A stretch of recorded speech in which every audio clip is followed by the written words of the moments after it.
ಒಂದು ನೀಲಿ ಡ್ರಮ್, ಅದರೊಳಗೆ ತುಂಬಿದ ಸಿಮೆಂಟ್ ಮತ್ತು ದಾರಿ ತಪ್ಪಿದ ಒಂದು ಸಂಬಂಧ.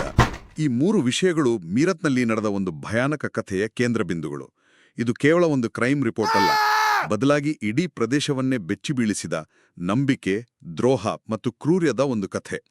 ಇಂದು ನಾವು ಮೀರತ್ನ ಮುಸ್ಕಾನ್ ನೀಲಿ ಡ್ರಮ್ ಹತ್ಯಾಕಾಂಡದ ಬಗ್ಗೆ ಆಳವಾಗಿ ಚರ್ಚಿಸಲಿದ್ದೇವೆ. ನಮ್ಮ ಮುಂದಿರುವ ಆಕರಗಳು ಈ ಪ್ರಕರಣದ ಕುರಿತಾದ ಹಲವು ಸುದ್ದಿ ವರದಿಗಳು, ತನಿಖಾ ಸಾರಾಂಶಗಳು ಮತ್ತೆ ಇತ್ತೀಚಿನ ಬೆಳವಣಿಗೆಗಳನ್ನು ವಿವರಿಸುವ ಲೇಖನಗಳು.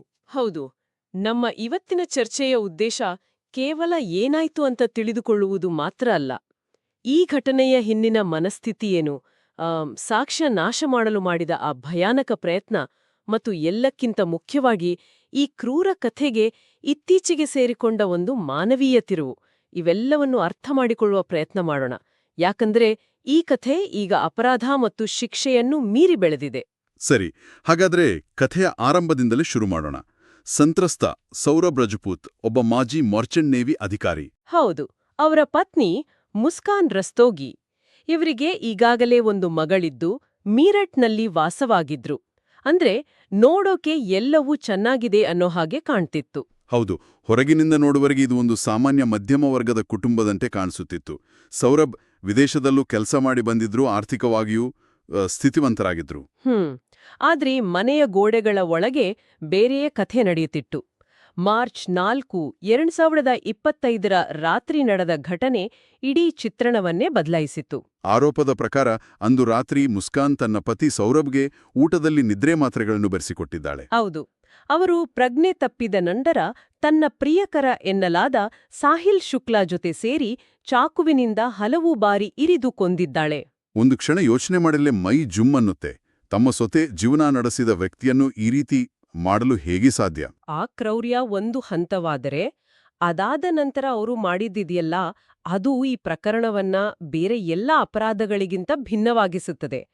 ಕೊಲೆ ಮಾಡಿದ ನಂತರ ಸಾಕ್ಷ್ಯವನ್ನು ಮರೆಮಾಚಲು ಅವರು ಅನುಸರಿಸಿದ ವಿಧಾನ ನಿಜಕ್ಕೂ ಭಯಾನಕ.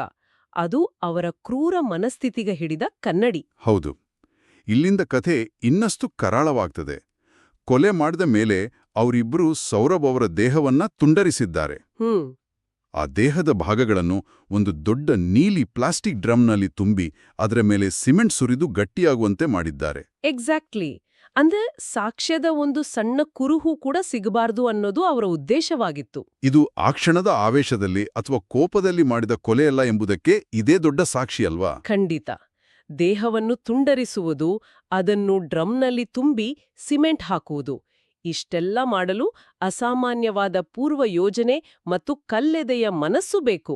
ಇದು ಸಂಪೂರ್ಣವಾಗಿ ಪೂರ್ವಯೋಜಿತ ಕೃತ್ಯ.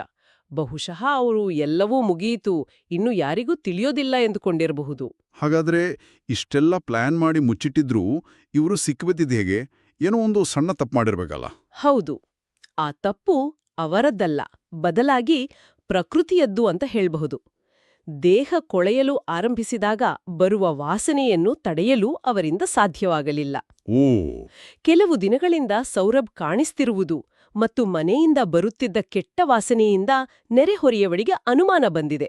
ಅವರೇ ಪೊಲೀಸರಿಗೆ ಮಾಹಿತಿ ನೀಡಿದ್ದು. ಪೊಲೀಸರು ಮನೆಗೆ ಬಂದಾಗ ಅವರ ಪ್ರತಿಕ್ರಿಯೆ ಹೇಗಿತ್ತು? ಆ ಡ್ರಮ್ ನೋಡಿದಾಗ ಅವರಿಗೇನನ್ಸಿರ್ಬೋದು? ಖಂಡಿತವಾಗಿಯೂ ಅದು ಅವರಿಗೂ ಆಘಾತಕಾರಿ ದೃಶ್ಯವಾಗಿತ್ತು. ಮನೆಯೊಳಗೆ ಶೋಧ ನಡೆಸಿದಾಗ ಅವರಿಗೆ ಆ ನೀಲಿ ಡ್ರಮ್ ಸಿಕ್ಕಿದೆ. ಅದನ್ನು ತೆರೆಯುವುದು ಸುಲಭವಾಗಿರಲಿಲ್ಲ. ಕೊನೆಗೆ ಅಧಿಕಾರಿಗಳು ಗ್ಯಾಸ್ ಕಟರ್ ಬಳಸಿ ಡ್ರಮ್ ಅನ್ನು ಅಕ್ಷರಶಃ ಕತ್ತರಿಸಿ ದೇಹದ ಅವಶೇಷಗಳನ್ನು ಹೊರತೆಗೆಯಬೇಕಾಯಿತು. ಆ ದೃಶ್ಯವನ್ನು ಊಹಿಸಿಕೊಳ್ಳುವುದಕ್ಕೂ ಕಷ್ಟ. ಈ ಘಟನೆಯಿಂದಾಗಿಯೇ ಈ ಪ್ರಕರಣಕ್ಕೆ ನೀಲಿ ಡ್ರಮ್ ಹತ್ಯೆ ಎಂಬ ಕುಖ್ಯಾತ ಹೆಸರು ಬಂತು. ಹೌದು, ಅದೇ ಕಾರಣಕ್ಕೆ. ಆ ಭಯಾನಕ ದೃಶ್ಯದ ನಂತರ ಪೊಲೀಸರ ತನಿಖೆ ಎಲ್ಲಿಂದ ಶುರುವಾಯಿತು? ಈ ಕೃತ್ಯದ ಹಿಂದಿನ ಉದ್ದೇಶ ಏನು ಅಂತ ಹೇಗೆ ಪತ್ತೆ ಹಚ್ಚಿದ್ರು? ಪ್ರಾಥಮಿಕ ತನಿಖೆಯಲ್ಲೇ ಪೊಲೀಸರಿಗೆ ಮುಸ್ಕಾನ್ ಮತ್ತು ಸಾಹಿಲ್ ಶುಕ್ಲಾ ನಡುವಿನ ಸಂಬಂಧದ ಬಗ್ಗೆ ಸುಳಿವು ಸಿಕ್ಕಿತ್ತು. ನಮ್ಮ ಆಕರಗಳ ಪ್ರಕಾರ ಈ ಕೊಲೆಯ ಹಿಂದಿನ ಪ್ರಮುಖ ಆರೋಪಿತ ಉದ್ದೇಶ ಅವರ ಅನೈತಿಕ ಸಂಬಂಧವೇ ಆಗಿದೆ. ಅಂದ್ರೆ ಅವರಿಬ್ರು ಒಟ್ಟಾಗಿ ಬದುಕಲು ಬಯಸಿದ್ರು ಮತ್ತು ಅದಕ್ಕೆ ಸೌರಭ್ ಅಡ್ಡಿಯಾಗಿದ್ರು ಅನ್ನೋದು ಪೊಲೀಸರ ವಾದ. ಹೌದು, ಅದೇ. ಅವರನ್ನು ದಾರಿಯಿಂದ ತೆಗೆದುಹಾಕಲು ಈ ಕೊಲೆ ಮಾಡಿದ್ದಾರೆ ಎಂಬುದು ಪ್ರಮುಖ ಆರೋಪ. ಆದ್ರೆ ಕೇವಲ ಅನೈತಿಕ ಸಂಬಂಧಕ್ಕೆ ಇಷ್ಟು ಕ್ರೂರವಾಗಿ ಕೊಲೆ ಮಾಡ್ತಾರಾ? ಅಥವಾ ನಮ್ಮ ಆಕರಗಳಲ್ಲಿ ಹೇಳಿದ ಹಾಗೆ ಡ್ರಗ್ಸ್ ಅಥವಾ ಬೇರೆ ಯಾವುದಾದ್ರೂ ಒತ್ತಡ ಇದ್ರ ಹಿಂದೆ ಇರಬಹುದಾ? ಯಾವುದು ಹೆಚ್ಚು ನಂಬಲರ್ಹ ಅನಿಸುತ್ತೆ? ಇದು ಬಹಳ ಮುಖ್ಯವಾದ ಪ್ರಶ್ನೆ. ಕೆಲವು ಮಾಧ್ಯಮ ವರದಿಗಳು ಮತ್ತು ಸೌರಭ್ ಕುಟುಂಬದ ಸದಸ್ಯರ ಹೇಳಿಕೆಗಳಲ್ಲಿ ಮಾದಕ ದ್ರವ್ಯ ಸೇವನೆ ಮತ್ತು ಏನಂತಾರೆ ತಾಂತ್ರಿಕ ಆಚರಣೆಗಳಿಗೆ ಸಂಬಂಧಿಸಿದ ಆರೋಪಗಳು ಕೇಳಿಬಂದಿವೆ. ಓಹೋ, ಹೌದಾ? ಹೌದು. ಬುಸ್ತಾನ್ ಮೇಲೆ ಯಾರೋ ಕೆಟ್ಟ ಪ್ರಭಾವ ಬೀರಿದ್ರು ಅಥವಾ ಅವಳು ಯಾವುದೋ ವ್ಯಸನಕ್ಕೆ ಒಳಗಾಗಿದ್ದಳು ಎಂಬ ಮಾತುಗಳು ಬಂದಿವೆ. ಆದರೆ ತನಿಖೆಯಲ್ಲಿ ಇವು ಎಷ್ಟು ದೃಢಪಟ್ಟಿವೆ ಎಂಬುದು ಸ್ಪಷ್ಟವಾಗಿಲ್ಲ. ಬಹುಶಃ ಅನೈತಿಕ ಸಂಬಂಧವೇ ಮುಖ್ಯ ಪ್ರೇರಣೆಯಾಗಿದ್ದು ಬೇರೆ ಅಂಶಗಳು ಅದಕ್ಕೆ ಪೂರಕವಾಗಿರಬಹುದು.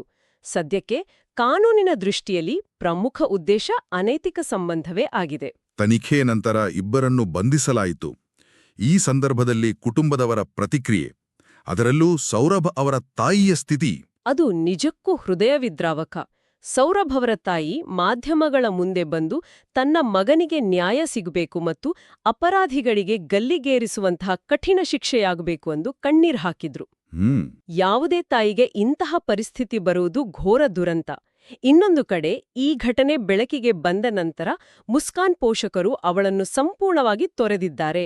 ಅವಳೊಂದಿಗೆ ಯಾವುದೇ ಸಂಬಂಧವಿಲ್ಲ ಎಂದು ಹೇಳಿದ್ದಾರೆ. ಇದು ಒಂದು ಅಪರಾಧ ಕೇವಲ ವ್ಯಕ್ತಿಗಳ ಜೀವನವನ್ನಲ್ಲ, 2 ಕುಟುಂಬಗಳನ್ನು ಹೇಗೆ ಛಿದ್ರಗೊಳಿಸುತ್ತದೆ ಎಂಬುದಕ್ಕೆ ಸಾಕ್ಷಿ. ಹೌದು, ಇದು ಒಂದು ದೊಡ್ಡ ಕೌಟುಂಬಿಕ ದುರಂತವೂ ಹೌದು. ಆದರೆ ಈ ಪ್ರಕರಣ ಇಲ್ಲಿಗೇ ನಿಲ್ಲಿಲ್ಲ.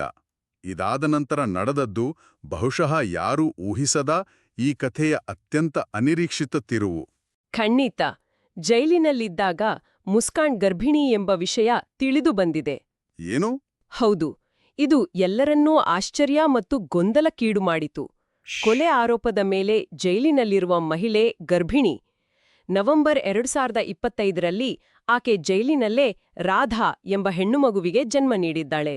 ಅಬ್ಬಾ! ಈ ಒಂದು ಬೆಳವಣಿಗೆ ಈ ಕ್ರೂರ ಅಪರಾಧದ ಕತೆಗೆ ಒಂದು ಸಂಪೂರ್ಣವಾಗಿ ಹೊಸ, ಸಂಕೀರ್ಣ ಮತ್ತು ಮಾನವೀಯ ಆಯಾಮವನ್ನು ಕೊಟ್ಟಿದೆ. ಇದು ನಿಜಕ್ಕೂ ಶಾಕಿಂಗ್ ಸುದ್ದಿ. ಹಾಗಾದ್ರೆ ಈ ಮಗುವಿನ ತಂದೆ ಯಾರು? ಮತ್ತು ಈಗ ಮಗುವಿನ ಭವಿಷ್ಯವೇನು?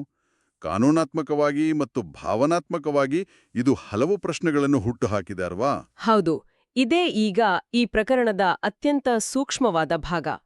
ಈ ಬೆಳವಣಿಗೆಗೆ ಸೌರಭ್ ಅವರ ಕುಟುಂಬದ ಪ್ರತಿಕ್ರಿಯೆ ಬಹಳ ಮುಖ್ಯವಾಗಿದೆ.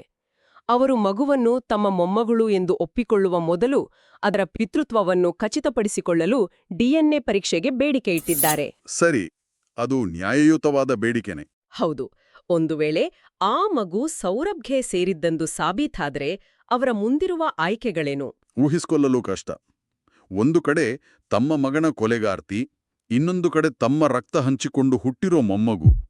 ಆ ಅಜ್ಜ ಅಜ್ಜಿ ಯಾವ ಮನಸ್ಥಿತಿಯಲ್ಲಿರ್ಬೋದು? ಅವರ ದ್ವಂದ್ವವನ್ನು ನಾವು ಅರ್ಥ ಮಾಡಿಕೊಳ್ಬಹುದು. ಒಂದು ವೇಳೆ ಡಿಎನ್ಎ ಪರೀಕ್ಷೆಯಲ್ಲಿ ಮಗು ಸೌರಭ್ಗೆ ಸೇರಿದ್ದಲ್ಲ ಎಂದು ಬಂದರೆ ಆಗ ಅದರ ಜವಾಬ್ದಾರಿ ಯಾರ್ದು? ಅದೇ ದೊಡ್ಡ ಪ್ರಶ್ನೆ. ಕಾನೂನಿನ ಪ್ರಕಾರ ತಾಯಿ ಜೈಲಿನಲ್ಲಿದ್ರೂ ಮಗುವನ್ನು ಒಂದು ನಿರ್ದಿಷ್ಟ ವಯಸ್ಸಿನವರೆಗೆ ತನ್ನ ಜೊತೆ ಇಟ್ಕೊಳ್ಬಹುದು. ಆದರೆ ದೀರ್ಘಾವಧಿಯಲ್ಲಿ ಆ ಮಗುವಿನ ಭವಿಷ್ಯವೇನು? ಅದರ ಪಾಲನೆ, ಪೋಷಣೆ, ಶಿಕ್ಷಣ ಎಲ್ಲವೂ ಪ್ರಶ್ನಾರ್ಥಕ ಚಿಹ್ನೆಗಳೇ. ಈ ದುರಂತದಲ್ಲಿ ಯಾವುದೇ ಪಾತ್ರವಿಲ್ಲದ ಒಂದು ಮುಗ್ಧ ಜೀವ ಈಗ ಎಲ್ಲದರ ಕೇಂದ್ರಬಿಂದುವಾಗಿದೆ. ಈ ಪ್ರಕರಣ ಕೇವಲ ಸುದ್ದಿ ಅಥವಾ ಕಾನೂನು ಚರ್ಚೆಯಾಗಿ ಉಳಿಲಿಲ್ಲ. ಸಮಾಜದ ಮೇಲೂ ಇದರ ಪ್ರಭಾವ ಜೋರಾಗೇ ಇತ್ತು ಅಲ್ವಾ? ಬೇರೆ ಎಷ್ಟೋ ಕ್ರೈಮ್ ಕೇಸ್ಗಳು ನಡೀತವೆ. ಆದರೆ ಇದೇ ಯಾಕೆ ಜನರಿಗೆ ಇಷ್ಟು ಆಳವಾಗಿ ತಟ್ಟಿತು? ಕೇವಲ ಕ್ರೌರ್ಯದಿಂದಾನಾ ಅಥವಾ ಒಂದು ಮಧ್ಯಮ ವರ್ಗದ ಕುಟುಂಬದಲ್ಲಿ ಹೀಗಾಯ್ತು ಅಂದಾನಾ? ಉತ್ತಮ ಪ್ರಶ್ನೆ. ಬಹುಶಃ 2 ಕಾರಣಗಳಿರಬಹುದು. ಮೊದಲನೆಯದಾಗಿ ನೀಲಿ ಡ್ರಮ್ ವಿಧಾನ. ಅದು ಸಾಮಾನ್ಯ ಜನರಿಗೆ ಒಂದು ರೀತಿಯ ಸಿನೆಮೆಯ ಭಯಾನಕತೆಯನ್ನು ನೆನಪಿಸಿತು. ಎರಡನೆಯದಾಗಿ ನೀವು ಹೇಳಿದ ಹಾಗೆ ಇದು ಯಾವುದೇ ಐಷಾರಾಮಿ ಬಂಗಲೆಯಲ್ಲಿ ಅಥವಾ ಅಪರಾಧ ಜಗತ್ತಿನಲ್ಲಿ ನಡೆದ ಘಟನೆಯಲ್ಲ. ನಿಮ್ಮ ಹಾಗೇ ಇರುವ ಒಂದು ಮಧ್ಯಮ ವರ್ಗದ ಕುಟುಂಬದಲ್ಲಿ ನಡೆದಿದ್ದು ಜನರಿಗೆ ಹೆಚ್ಚು ಆಘಾತ ತರಿಸಿತು. ನಮ್ಮ ಪಕ್ಕದ ಮನೆಯಲ್ಲೂ ಹೀಗೆ ಆಗ್ಬೋದೇನೋ ಎಂಬ ಭಯ ಹುಟ್ಟಿಸಿತು. ಇದರ ಬಗ್ಗೆ ನಮ್ಮ ಆಕರಗಳಲ್ಲಿ ಒಂದು ವಿಚಿತ್ರವಾದ ಉದಾಹರಣೆಯೂ ಇದೆ. ದುರ್ಗಾಪೂಜೆ ಪೆಂಡಾಲ್ಗಳ ಬಗ್ಗೆ. ಹೌದು. ಅದು ಈ ಪ್ರಕರಣ ಸಮಾಜದ ಮೇಲೆ ಬೀರಿದ ಪ್ರಭಾವಕ್ಕೆ ಒಂದು ವಿಚಿತ್ರವಾದ ಸಾಕ್ಷಿ. ಉತ್ತರ ಪ್ರದೇಶದ ಕೆಲವು ದುರ್ಗಾಪೂಜೆಯ ಪೆಂಡಾಲ್ಗಳಲ್ಲಿ ಕಲಾವಿದರು ಈ ಘಟನೆಯನ್ನು ಒಂದು ಕಲಾಕೃತಿಯಾಗಿ ಮರುಸೃಷ್ಟಿಸಿ ಪ್ರದರ್ಶನಕ್ಕಿಟ್ಟಿದ್ದರು. ಅಂದ್ರೆ ಹೇಗೆ? ಅಂದ್ರೆ ಮುಸ್ಕಾನ್ ಮತ್ತು ಸಾಹಿಲ್ ಸೌರಭ್ನ ದೇಹವನ್ನು ಡ್ರಮ್ಗೆ ಹಾಕುತ್ತಿರುವ ದೃಶ್ಯವನ್ನು ಮೂರ್ತಿಗಳ ರೂಪದಲ್ಲಿ ತೋರಿಸಿದ್ದರು. ಓಹ್ ದೇವರೇ, ಒಂದು ನಿಜ ಜೀವನದ ದುರಂತವನ್ನು ಹಬ್ಬದ ಸಂದರ್ಭದಲ್ಲಿ ಹೀಗೆ ಪ್ರದರ್ಶಿಸುವುದರ ಹಿಂದಿನ ಮನಸ್ಥಿತಿ ಏನು? ಇದು ಸರಿಯಾ ತಪ್ಪಾ? ಸರಿ, ತಪ್ಪಿನ ಚರ್ಚೆಗಿಂತ ಇದು ಏಕೆ ಸಂಭವಿಸುತ್ತದೆ ಎಂದು ನೋಡುವುದು ಮುಖ್ಯ. ಇಂತಹ ಆಘಾತಕಾರಿ ಅಪರಾಧಗಳು ಸಮಾಜದ ಸಾಮೂಹಿಕ ಪ್ರಜ್ಞೆಯ ಭಾಗವಾಗುತ್ತವೆ. ಅವು ಕೇವಲ ಸುದ್ದಿಪುಟಗಳಲ್ಲಿ ಉಳಿಯದೆ ಜನರ ಚರ್ಚೆಗಳಲ್ಲಿ, ಕಲ್ಪನೆಗಳಲ್ಲಿ ಮತ್ತು ಕೆಲವೊಮ್ಮೆ ಇಂತಹ ವಿಚಿತ್ರ ಕಲಾತ್ಮಕ ಅಭಿವ್ಯಕ್ತಿಗಳಲ್ಲಿಯೂ ಸ್ಥಾನ ಪಡೆಯುತ್ತವೆ. ಇದು ಸಮಾಜವು ಇಂತಹ ಘಟನೆಗಳನ್ನು ಹೇಗೆ ಗ್ರಹಿಸುತ್ತದೆ ಮತ್ತು ಅದಕ್ಕೆ ಹೇಗೆ ಪ್ರತಿಕ್ರಿಯಿಸುತ್ತದೆ ಎಂಬುದನ್ನು ಪ್ರತಿಬಿಂಬಿಸುತ್ತದೆ. ಒಂದು ರೀತಿಯಲ್ಲಿ ಇದು ಸಮಾಜದ ಭಯ, ಆಕ್ರೋಶ ಮತ್ತು ಕುತೂಹಲದ ಕನ್ನಡಿಯಂತೆ. ಅರ್ಥವಾಯಿತು. ಹಾಗಾದರೆ ಈ ಪ್ರಕರಣದ ಪ್ರಸ್ತುತ ಕಾನೂನು ಸ್ಥಿತಿಯೇನು? ವಿಚಾರಣೆ ಯಾವ ಹಂತದಲ್ಲಿದೆ? ನಮ್ಮಲ್ಲಿರುವ ಇತ್ತೀಚಿನ ವರದಿಗಳ ಪ್ರಕಾರ ಈ ಕೊಲೆ ಪ್ರಕರಣದ ವಿಚಾರಣೆ ನ್ಯಾಯಾಲಯದಲ್ಲಿ ಇನ್ನೂ ನಡೆಯುತ್ತಿದೆ. ಇದು ಒಂದು ಸಂಕೀರ್ಣ ಪ್ರಕರಣವಾಗಿರುವುದರಿಂದ ಸಾಕ್ಷ್ಯಾಧಾರಗಳ ಪರಿಶೀಲನೆ, ಸಾಕ್ಷಿಗಳ ವಿಚಾರಣೆ ಎಲ್ಲದಕ್ಕೂ ಸಮಯ ಹಿಡಿಯುತ್ತಿದೆ.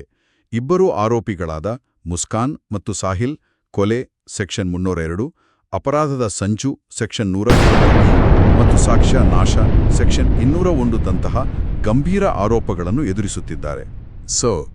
ಕಾನೂನು ಪ್ರಕ್ರಿಯೆ ಇನ್ನು ಮುಂದುವರಿಯುತ್ತಿದೆ. ಅಂತಿಮ ತೀರ್ಪು ಇನ್ನಷ್ಟೇ ಬರಬೇಕಿದೆ. ಹೌದು.